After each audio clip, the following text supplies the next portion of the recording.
Imagina un salón silencioso, una mesa interminable. Sobre ella, miles de fichas de dominó perfectamente alineadas. Nadie las toca, nadie las empuja, pero todo el mundo sabe que basta un solo roce, un gesto mínimo, para que la estructura completa se venga abajo. Y en esta historia, según la investigación policial, la primera ficha que cayó tenía nombre y apodo: Carlos García, más conocido como Koldo. Un personaje hasta entonces secundario para el gran público, pero que en los pasillos del poder era visto como el hombre que siempre sabía a quién llamar y qué puerta tocar. Cuando esa ficha se tambaleó y cayó, no hizo ruido, hizo temblar Madrid, porque Koldo no era un cualquiera. Había sido la sombra, el asistente, el hombre de confianza del entonces ministro de Transportes, José Luis Ábalos. Y en política, cuando alguien especialmente cercano cae, las ondas se expanden muy rápido. Según consta en los informes de la UCO, esa primera caída reveló un conjunto de relaciones, mensajes, favores y comisiones que nadie fuera del círculo conocía. Y esas conexiones empezaron a apuntar hacia figuras que, hasta entonces, parecían inamovibles. Las redes sociales ardieron. Los medios se lanzaron en busca de más piezas del rompecabezas. Los partidos en el Congreso olieron sangre. Y mientras tanto, la pregunta que muchos periodistas y analistas repetían en voz baja, casi con cautela, era siempre la misma. ¿Dónde se detendrá la reacción en cadena? ¿Cuál es la ficha final de este dominó político? Porque si algo dejó claro la investigación desde el primer día, es que la caída de Koldo no era un caso aislado. Era el principio de algo más grande, algo que todavía hoy se sigue desplegando. Para entender cómo empezó la trama, hay que situarse en un momento crítico. El año 2020. Un país entero encerrado en casa, hospitales colapsados, mercados internacionales desbordados y gobiernos desesperados buscando material sanitario como si fueran migajas en mitad de una tormenta. En ese caos, según los investigadores, algunas personas vieron oportunidades. Y entre ellas surgió Koldo, figura clave en el entorno de Ábalos. Koldo no tenía despacho propio, ni ruedas de prensa, ni cargos rimbombantes. Pero, según quienes trabajaron cerca de él, era el tipo de persona que funcionaba como correa de transmisión. Sabía quién necesitaba qué, a quién podía llamar y dónde se movía el dinero. Durante la pandemia, de acuerdo con los informes del caso, empezó a contactar con intermediarios y empresas capaces de suministrar mascarillas y material. Era una época donde el Estado pagaba mucho, pagaba rápido y revisaba poco, porque cada minuto contaba. Y ahí es donde entra otro personaje crucial: Víctor de Aldama, un empresario con presencia en sectores muy diversos y que, según la investigación, participó en operaciones millonarias relacionadas con el suministro de mascarillas. Aldama, descrito en varios reportajes como un hombre con una agenda tan amplia como su ambición, aparece en el relato judicial como una pieza que encaja sorprendentemente bien con Koldo. Uno tenía las puertas políticas, el otro los contactos empresariales. El negocio estaba servido. Lo que comenzó como una operación de emergencia muy concreta, la compra de material sanitario, según las pesquisas, fue revelando después una madeja más compleja: reuniones fuera de agenda, conversaciones privadas, intermediarios inesperados, comisiones que, según los investigadores,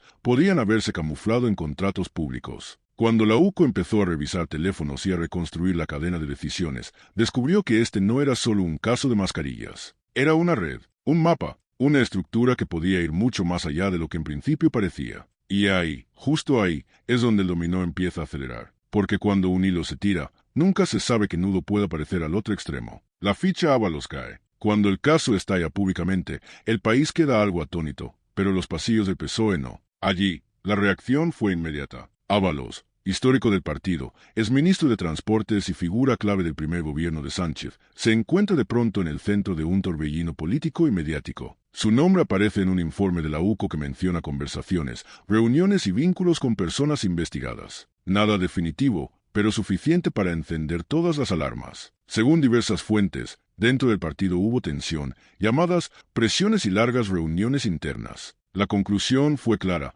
Ábalos debía apartarse. Y así ocurrió. Fue expulsado del grupo parlamentario en una caída que muy pocos habrían imaginado años atrás. Pero lo más llamativo no fue su caída, sino lo que reveló. En los documentos de la investigación aparecía un término inquietante: el uno. Un apodo, un código, un nombre en clave mencionado en conversaciones intervenidas. ¿Quién era el uno? ¿A quién señalaba esa expresión? ¿Por qué los implicados hablaban de él como si fuera una figura evidente? Las especulaciones políticas estallaron. Los analistas empezaron a teorizar. Los periodistas buscaban conexiones. El gobierno, por su parte, se esforzó en desvincularse del tema. Pero la sensación general era que la caída de Ábalos no era el final, sino el puente hacia algo mucho más delicado. De acuerdo con las investigaciones, los agentes seguían revisando teléfonos, mensajes, correos, movimientos financieros y testimonios que, en conjunto, empezaban a dibujar un mapa sorprendentemente grande. Y cada nueva pieza colocada en ese mapa parecía acercar la trama a un círculo más estrecho, más político, más comprometido. El dominó ya no solo había empezado a caer, estaba cogiendo velocidad. Entra en escena un nombre inesperado, Begoña Gómez. A medida que avanzaba la investigación del caso Koldo, otra línea de trabajo judicial empezó a crecer en paralelo. Y esta ya no señalaba al entorno de Ábalos, sino aún más arriba. Los investigadores pusieron la mirada en varias cartas de recomendación firmadas por Begoña Gómez, la esposa del presidente del gobierno, enviadas a empresas que, según revelaba la causa, estaban participando en concursos públicos o recibiendo ayudas estatales. Todo esto, según la versión de la defensa, formaría parte de su labor académica y de colaboración con iniciativas empresariales. Pero la cuestión que se planteó judicialmente fue otra. ¿Podía existir un conflicto de intereses? ¿Había recomendado empresas que luego obtuvieron contratos públicos? ¿Fue una coincidencia? ¿O había indicios de un presunto tráfico de influencias, como sostenía la acusación popular? El foco se amplió aún más cuando salió a la luz la colaboración con Carlos Barrabés, empresario del sector tecnológico y profesor vinculado a la cátedra que dirigía Gómez. Según las diligencias judiciales, hubo reuniones, comunicaciones y proyectos que requerían ser revisados para determinar si existió algún trato preferencial. La investigación añadió otro elemento que aumentó la tensión mediática: reuniones en Moncloa, visitas en agenda pública y proyectos que recibieron financiación. Nada de esto implica culpabilidad, pero sí bastó para que el caso creciera mediáticamente hasta convertirse en un auténtico terremoto político. Y así, lo que comenzó como un asunto de intermediación de mascarillas terminó derivando en algo completamente distinto: una investigación que tocaba, por primera vez, directamente al entorno familiar del presidente.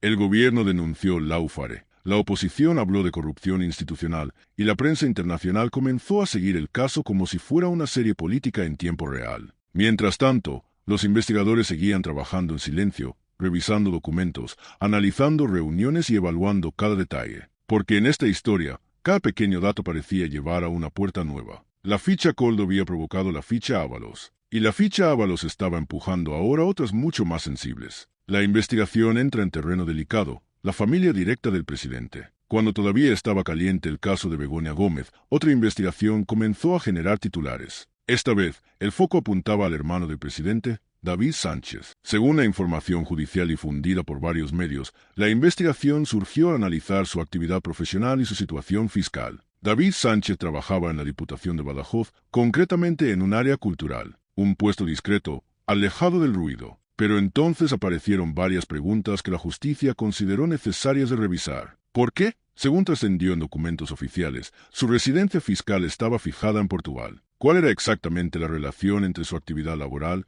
y ese domicilio fiscal? ¿Existían posibles irregularidades administrativas o tributarias que justificaran una investigación más profunda? Estas cuestiones prendieron fuego al debate político. La oposición habló de trama familiar, mientras el gobierno sostuvo que todo era parte de una campaña de acoso. En paralelo, algunos medios publicaron detalles sobre su patrimonio y movimientos profesionales. Los investigadores querían determinar si la situación fiscal era totalmente regular o si había elementos que requerían aclaración. La tensión subió aún más cuando se anunció que habría diligencias para analizar documentación adicional. El círculo se estrechaba. Primero un colaborador, luego un ministro, después la esposa del presidente y ahora, según la investigación judicial, su propio hermano. Los analistas empezaron a hablar abiertamente de el caso más delicado para el gobierno. Y mientras tanto, la opinión pública observaba cómo cada nueva pieza añadía más presión a un tablero que parecía agrietarse por momentos. La historia toca a las instituciones, el papel de la fiscalía. Hasta este punto, el impacto político era enorme,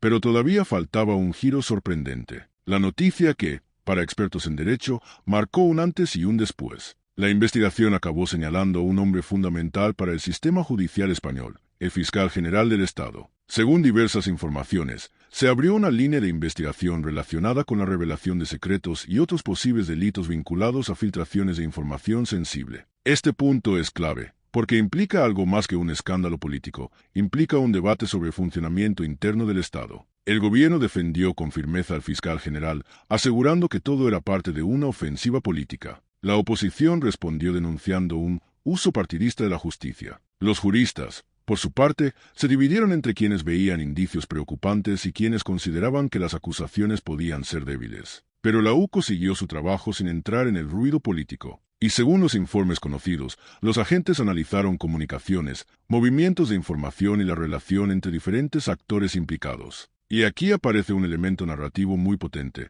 la UCO como último dique. En un ambiente donde políticos, periodistas, ministros y asesores lanzaban acusaciones cruzadas, la unidad de investigación seguía avanzando, reconstruyendo una historia que, pieza a pieza, apuntaba a una posible erosión institucional mayor de lo que nadie imaginaba al principio. Porque no se trataba solo de comisiones, ni solo de contratos de emergencia, ni solo de cartas de recomendación, ni solo de residencias fiscales. Lo que empezó siendo un caso de intermediación de mascarillas estaba transformándose, según las investigaciones judiciales, en un retrato inquietante de cómo información privilegiada podía haber circulado en entornos donde nunca debió hacerlo. En ese punto, muchos analistas empezaron a advertir que el caso ya no era solo un problema político, era algo más profundo. Una crisis de confianza en el propio sistema. Los dispositivos hablan, y no mienten. Si hubo un momento en el que la investigación dio un salto cualitativo fue cuando la UCO puso las manos sobre los teléfonos, ordenadores y dispositivos incautados a los principales investigados. Los móviles se habían convertido en auténticas cajas negras. Pequeños cofres digitales llenos de mensajes,